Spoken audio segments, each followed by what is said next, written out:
Štatút obce.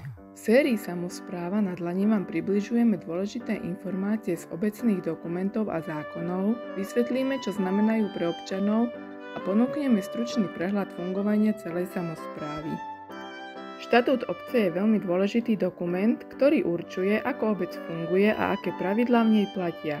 Jednoducho povedané je to akási ústava obce, ktorá stanovuje práva a povinnosti občanov, ale aj to, čo môže robiť obecné zastupiteľstvo, starostka a ďalšie obecné orgány.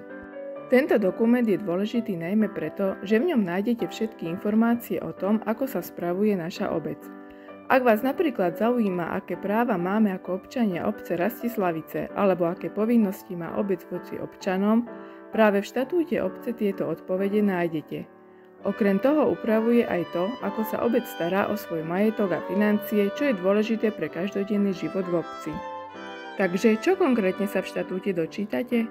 V prvej časti sa dozviete, že obec Rastislavice je samostatným územným celkom, ktorý má svoje vlastné pravidlá, symboly a spôsob hospodárenia. Obec má právo na vlastný erb, vlajku a pečať. A čo ešte? Ďalej sa dočítate, aké sú práva a povinnosti obyvateľov obce. Každý, kto má v obci trvalý pobyt, je občanom a môže sa podieľať na samospráve. Napríklad tým, že bude voliť alebo sa zúčastňovať na dôležitých rozhodnutiach. Ďalšia časť hovorí o tom, ako obec funguje. Obec tvoria orgány obce, ktorými sú starostka a obecné zastupiteľstvo. Starostka je zodpovedná za vedenie obce a rozhoduje o mnohých veciach, ktoré sa týkajú správy obce.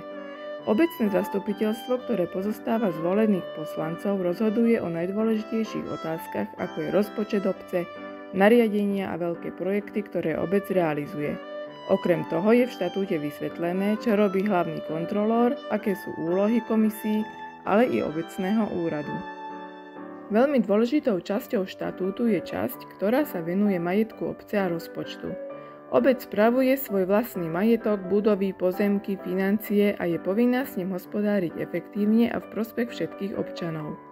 Taktiež obec môže prijímať rôzne dotácie alebo financie od štátu, ktoré slúžia na rozvoj obce, napríklad na budovanie ciest, škôl alebo iných verejných služieb. Základom finančného hospodárenia obce je rozpočet obce schvaľovaný obecným zastupiteľstvom.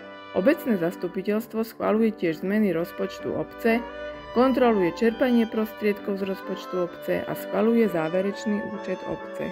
Ďalšia vec, ktorú sa v štatúte dočítate, je, ako obec organizuje miestne referendum alebo kto zvoláva zhromaždenie občanov. Ak chcú občania rozhodnúť o nejakej dôležitej veci, môžu prostredníctvom referenda dať najavo svoj názor.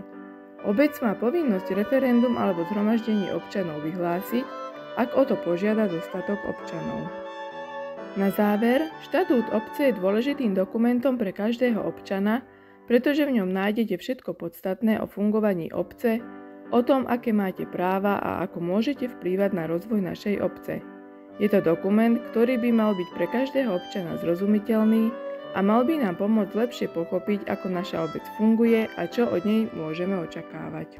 Toľko k dnešnej téme o štatúte obce Rastislavice. Celý dokument môžete nájsť na obecnej stránke v časti Úrad, úradná tabuľa, štatút obce Rastislavice, alebo len tak zadať slovo štatút do okienka s lupou.